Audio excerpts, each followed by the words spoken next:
Today, we're going to learn how to become a college basketball manager. If you haven't yet, please share and subscribe to help grow the channel, and I hope you enjoy the video.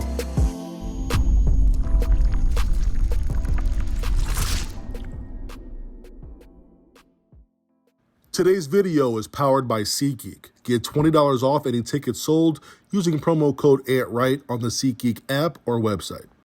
I've been getting a good amount of messages of the process, how to become a college basketball manager. And in just 4 minutes, you're going to be ahead of the game. Being a manager is rewarding. So many managers played basketball in high school, chose not to pursue it in college, or didn't get recruited. Either way, they still want to be around the game because they love it so much.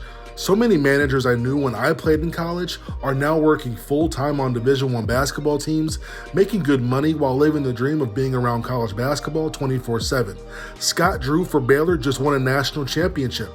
And guess what? He was a student manager. Now, how do you make this happen?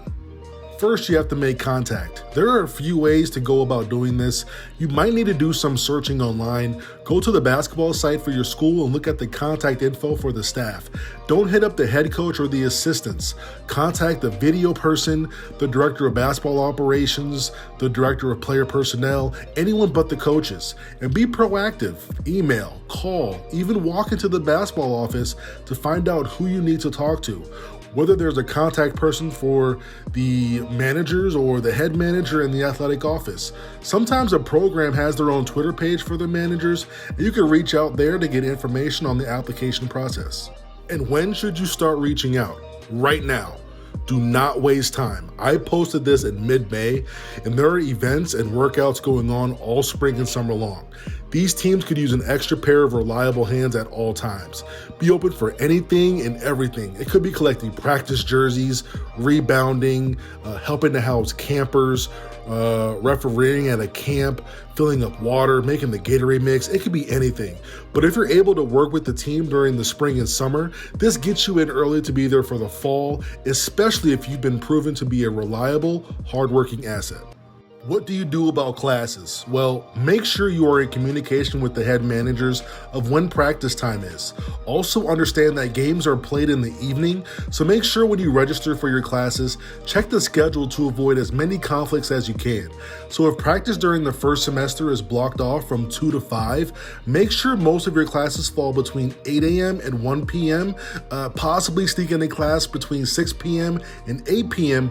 on non-game days only. What about the perks? Managers love the perks. You get tons of perks. You get to be front and center to watch college basketball.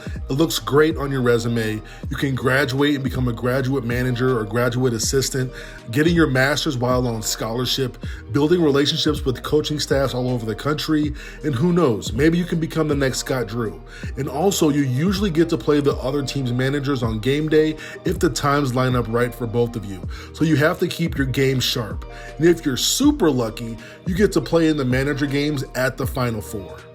The importance cannot be understated. Basketball practices do not operate without managers. Coaches and players are the superstars, but the student managers are the ones behind the scenes, making sure everything is run smoothly. A lot of the success of your team comes from how good your managers are. Is practice ran crisp, or is it ran sloppy? And now the coaches have distractions that have nothing to do with their practice plan.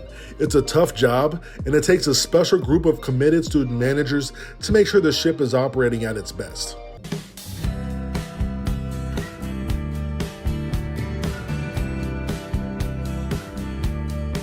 Dan Dockage can't guard me.